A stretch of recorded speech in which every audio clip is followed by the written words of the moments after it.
प्यारे दोस्तों, नमस्कार। आप सभी के सामने एक बार फिर प्रस्तुत करने जा रहा हूं अपनी नई कहानी, जिसके माध्यम से समाज के उस वर्ग को एक संदेश देना चाहता हूं जो वर्ग कहीं ना कहीं नारी शक्ति को जान नहीं पाया है।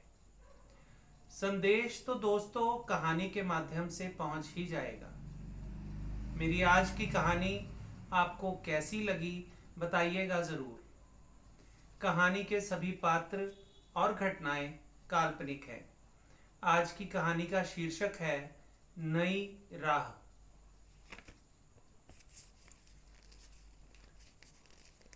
लाल बत्ती लगी हुई सफेद कार और उसके पीछे सुरक्षा वाहन जब सीहोर गांव की कच्ची सड़कों पर दनदनाते हुए दाखिल हुए तो कच्ची सड़क की मिट्टी का गुबार आसमान में नजर आने लगा। लाल बत्ती वाली कार में लगे हूटर की आवाज से सभी चौकन्ने हो गए कि कोई मंत्री या बड़े अधिकारी गांव में आए हैं। लेकिन अचानक इस बात से सभी हैरान हैरान हुए जा रहे थे। खेतों में काम करने वाले किसान और मजदूर अपना काम छोड़कर खड़े हो गए। साइकिल पर काम को जा रहे गांव के लोग ठहर गए। सुबह के समय स्कूल जा रहे बच्चे कच्ची सड़क के किनारे ठिठक गए। अभी गांव के मकान शुरू नहीं हुए थे। खेतों के आखिरी छोर पर ही लाल बत्ती वाली सफेद कार ने अचानक जोर से ब्रेक लगा दी। पीछे पीछे आ रहे सुरक्षा वाहन के चालक ने भी बड़ी मुश्किल से अपनी गाड़ी को ब्रेक लगाकर रोका। वैसे जब भी किसी मंत्री या अधिकारी ने गांव के दौरे पर आना होता था तो बहुत पहले से ही तैयारियां शुरू हो जाती। लेकिन अचानक गांव की दहलीज पर लाल बत्ती वाली कार का आना सबके लिए हैरानीजनक बात बन गई। सभी में सुगबुगाहट शुरू हो गई। कोई कह रहा था मंत्री जी होंगे गाड़ी में, तो किसी ने कहा कहीं कोई अधिकारी तो नहीं, मंत्री जी दौरे पर आने वाले होंगे। तभी लाल बत्ती वाली कार से ड्राइवर नीचे उतरा। इतने में पीछे खड़े सुरक्षा वाहन में से दो सुरक्षाकर्मी नीचे उतरे और एक ने आगे बढ़कर कार का पीछे का दरवाजा खोला। गांव के लोगों की नजरें दरवाजे पर टिक गई और सांसें जैसे रुक गई। कुछ लम्हे बीत जाने के बाद कार में से ऊंचे कद की एक महिला निकली, जिसने सलवार सूट पहन रखा था और आंखों पर रंगीन चश्मा चढ़ा रखा था। उम्र यही कुछ 30-35 के आसपास रही होगी। पहली बार उस महिला को अपने गांव में देखकर गांववासी हैरान भी थे और परेशान भी, क्योंकि इस महिला अधिकारी को उन्होंने पहले कभी इस गांव में नहीं देखा था। सभी गांववासी हाथ जोड़कर खड़े हो गए। महिला अधिकारी ने चारों तरफ नजर दौड़ाई और दाहिने हाथ से चेहरे से रंगीन चश्मा उतार लिया। गांववासियों के चेहरे पर अजीब से भाव आ रहे थे कि ना जाने अब यह अधिकारी क्या सुनाने वाली है। कार की ड्राइवर वाली सीट के साथ वाली सीट से तभी एक चश्मे वाला व्यक्ति हाथ में फाइल पकड़े हुए बाहर निकला और बोला, मैडम, अभी तो वह जगह कुछ आगे है, हम पहले रुक गए यहाँ। गांव वासियों की तरफ देखते हुए महिला अधिकारी ने जवाब दिया, यहाँ से हम पैदल ही चलेंगे, और साथ ही गांव की तरफ कदम बढ़ा दिए। सुरक्षा कर्मी और चश्मे वाला व्यक्ति फाइल थामे हुए पीछे पीछे कच्चे रास्ते पर चलने लगे। धूल इतनी उड़ रही थी कि फाइल को दूसरे हाथ में पकड़कर उस चश्मे वाले व्यक्ति ने जेब से रुमाल निकाला और मुंह और नाक ढक लिए। महिला अधिकारी ने पैरों में स्पोर्ट शूज पहन रखे थे, इसलिए उनकी चलने की गति तेज थी और सभी ऐसे उनके पीछे चल रहे थे कि मानो भाग रहे हों। गांववासी अपना अपना काम छोड़कर खेतों से बाहर निकल आए और पीछे पीछे चलने लगे गांव की ओर। तभी सामने से गांव की ओर से एक आदमी साइकिल पर आता नजर आया और साइकिल के डंडे पर उसकी बेटी बैठी थी जिसे वह स्कूल छोड़ने जा रहा था। बेटी का स्कूल बैग साइकिल के पीछे रखा था। इस तरह महिला अधिकारी और पूरे हजूम को आता देख ठिठक कर रुक गया। इतने में मैडम उस साइकिल वाले व्यक्ति के पास जाकर रुकी और उस नन्ही बच्ची के सिर पर हाथ फेरते हुए बोली, स्कूल जा रही हो? कौन सी कक्षा में पढ़ती हो?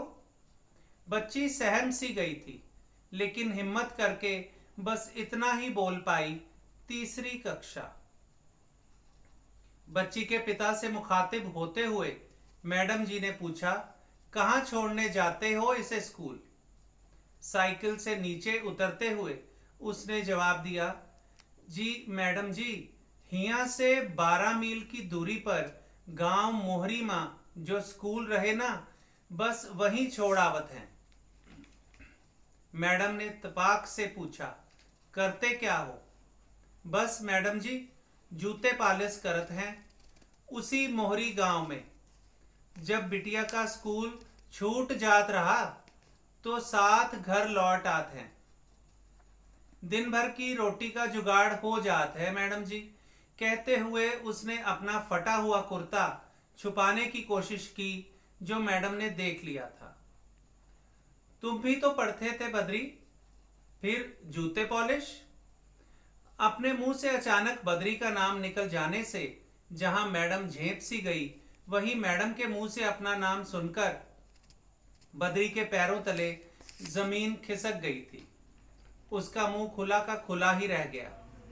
मैडम कुछ पूछ रही हैं तुमसे, जवाब दो। सेक्रेटरी साहब ने 2 मिनट की खामोशी के बाद कहा तो बद्री बोला, का कहें साहब, हम पढ़त रहे उसी स्कूल में जहां हमार बिटिया पढ़त है। 10वीं कक्षा तक पढ़े हम। बद्री का गला रुआसा हो गया था। फिर जूते पॉलिश? वो क्यों? मैडम ने पूछा तो बद्री ने उदास होते हुए बताया, हमका नौकरी भी दिए रहे पंचायत घर में लिखने पढ़ने की, क्योंकि पूरे गांव में एक हम ही थे सबसे अधिक पढ़े लिखे। फिर कहा था मैडम जी, अपनी बिटिया को पढ़े की खातिर स्कूल में दाखिल कराया तो पंचायत ने हमार नौकरी छीन ली। कहत रहे, लड़कियों को स्कूल भेजने की कानो जरूरत नहीं, लड़कियों को घर का कामकाज चूल्हा चौका बस वही संभालने सिखावे का।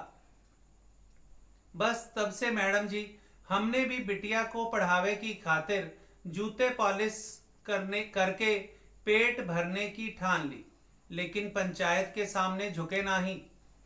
मैडम की आंखों में आंसू भर आए थे, जिसे बड़ी सफाई से छिपाने के लिए रंगीन चश्मा फिर से आंखों पर चढ़ा लिया। बद्री भावनाओं में बह निकला था, जैसे किसी ने दुखती रग पर हाथ रख दिया हो। भरे हुए गले से कहने लगा, मैडम जी, हम अपनी बिटिया को पढ़ा लिखा कर बड़ा अफसर बनाने की इच्छा मन में रखे हूं। कौनो गलत सोचा का हमने? पंचायत ने हमसे हमार नौकरी छीन ली। गांव में सबसे कहे दिया कि कौनो बद्री से या उसके परिवार से कोई रिश्ता नहीं रखेगा करी। कहकर बद्री जोर जोर से रोने लगा और अपने पिता को रोता देख उसकी बेटी भी सिसकने लगी। मैडम ने उस नन्ही बच्ची के सिर पर हाथ फेरते हुए उसे अपने साथ लगा लिया। क्या नाम है तुम्हारा? पुचकारते हुए मैडम ने पूछा तो नन्ही बच्ची ने मीठी सी आवाज में सुबकते हुए कहा, देवी। क्या? मैडम के चेहरे पर एक ही पल में कई भाव आते चले गए। कुछ पल की खामोशी के बाद खुद को संभालते हुए मैडम ने देवी का हाथ पकड़ा और कहा, आओ, तुम्हारे लिए एक तोहफा है मेरे पास। कहकर गांव की ओर चल पड़ी। मैडम का हाथ थामे देवी चल तो पड़ी, लेकिन उसके चेहरे पर हैरानी भी थी और आंखों में चमक भी। बद्री हैरान था। आंखें पोंछते हुए वह भी मैडम के पीछे चल पड़ा और पूरा गांव भी। गांव के मुहाने पर पहुंचकर मैडम बाएं मुड़ने लगीं तो बद्री ने पूछ ही लिया, मैडम जी, आपको कहाँ जाने का है? इधर तो पंचायत घर है। मैडम ने चश्मे के भीतर से बद्री को देखा और तेजी से देवी का हाथ थामे बाएं पंचायत घर की ओर मुड़ गई। महज 100 मीटर की दूरी पर पंचायत घर के सामने पहुंचकर रुक गई। वहां कुछ लोग पहले से ही मौजूद थे। एक आदमी ने आगे बढ़ते हुए कहा, हम इस गांव की पंचायत का सरपंच हूं मैडम जी। मैडम ने चेहरे से रंगीन चश्मा उतारते हुए उसे ऊपर से नीचे तक देखा और सेक्रेटरी को इशारा किया। सेक्रेटरी ने फाइल खोलते हुए सभी को चुप हो जाने का इशारा किया और ऊंची आवाज में बोलना शुरू किया। सीहोर गांव के निवासियों, आपके गांव के पंचायत घर के साथ लगती 2 खेत की सरकारी जमीन पर सरकार ने हाई स्कूल बनाने का फैसला किया है। इस स्कूल में गांव के लड़कों के साथ साथ लड़कियों को भी शिक्षा मिलेगी। स्कूल की 2 मंजिला इमारत 1 साल में बनाने का लक्ष्य रखा है सरकार ने। एक ही सांस में सब बोलने के बाद मैडम की तरफ इशारा करते हुए सेक्रेटरी ने कहा, आप हैं शिक्षा विभाग की सचिव सुश्री देवी। यह सुनते ही बद्री की आंखों से आंसू निकलकर गालों पर लुढ़क आए। गांव वासियों में सुगबुगाहट शुरू हो गई। सरपंच साहब कुछ कहने को आगे बढ़े ही थे कि मैडम ने ऊंचे स्वर में सबकी ओर मुखातिब होते हुए कहा, आप सभी को सादर नमस्कार। आप शायद मुझे नहीं पहचान पाए। मैं इसी गांव में रहने वाले श्री राम खिलावन की बड़ी बेटी देवी हूं। बद्री की हिचकियां बंद गई थी। गांव की औरतें, बच्चे और शेष सभी तब तक वहां जमा हो चुके थे। कुछ बुजुर्ग तो मैडम जी को पहचानने में लगे हुए थे। बद्री की पत्नी, जो वहां पहुंचकर अपनी बेटी का हाथ पकड़ रही थी, रोने लगी थी। मैडम ने अपनी बात जारी रखते हुए कहा, बद्री की तरह मेरे पिताजी भी मुझे पढ़ाने के लिए ले जाया करते थे और बद्री भी मेरे साथ ही मेरी ही कक्षा में पढ़ता था।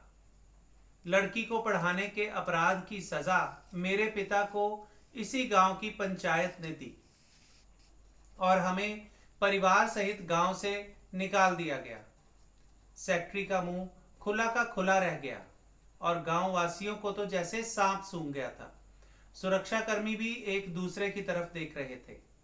मैडम ने बात जारी रखी, गांव से चले जाने के बाद हमारे परिवार पर मुसीबतों का पहाड़ टूट पड़ा, लेकिन मेरे पिता ने हिम्मत नहीं हारी।